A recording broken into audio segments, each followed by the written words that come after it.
There are a few trending topics in today's world: assault rifle, an AR-15 being hot ones, and ban or legislation following right behind.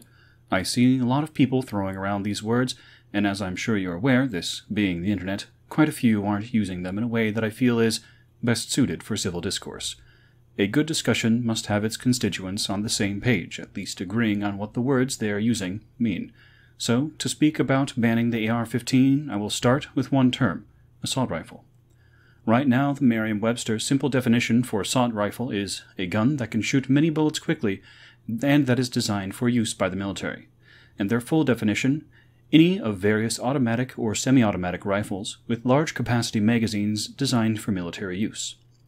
Now, these definitions are fine for chatting with friends about crap, but everyone is all uppity and wants legislation. Neither of these definitions is good for legislation. Many bullets quickly is too ill-defined, as is designed for the military. The old bolt-action rifles of World War I were billed as rapid fire and designed for the military, but these rifles are mostly used for hunting these days, and upon a casual inspection no one would describe them as an assault rifle, even though they are definitely rifles and were, to various degrees of effectiveness, used for assaults. Here is a more technical definition of assault rifle: a rifle chambered in an intermediate cartridge with a detachable magazine that can fire more than one bullet per pull of the trigger. Now that's a simple definition, and it uses some terms that non-gun enthusiasts won't get right off the bat, but that's fine, because in legislation we have a glossary of other definite definitions to make sure we don't accidentally ban nail guns. And yes, while language is a living thing that changes or morphs over time, if we are writing laws we need to have something that stands the test of time, which is why I love my strong technical definitions, like fire more than once per pull of the trigger. This is lifted directly from a 1934 law, the National Firearms Act.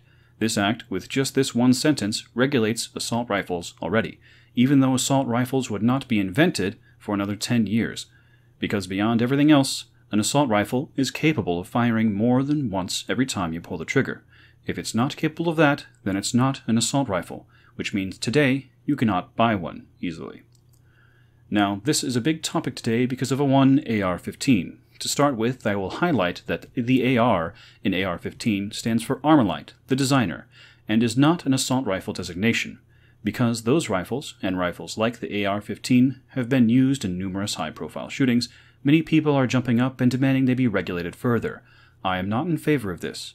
However, in the name of sane discourse and effective communication, I wish to speak on the nature of such hypothetical legislation. If you do want to further regulate or ban these style of weapons, again, an act I am not in favor of, please word your legislation with care.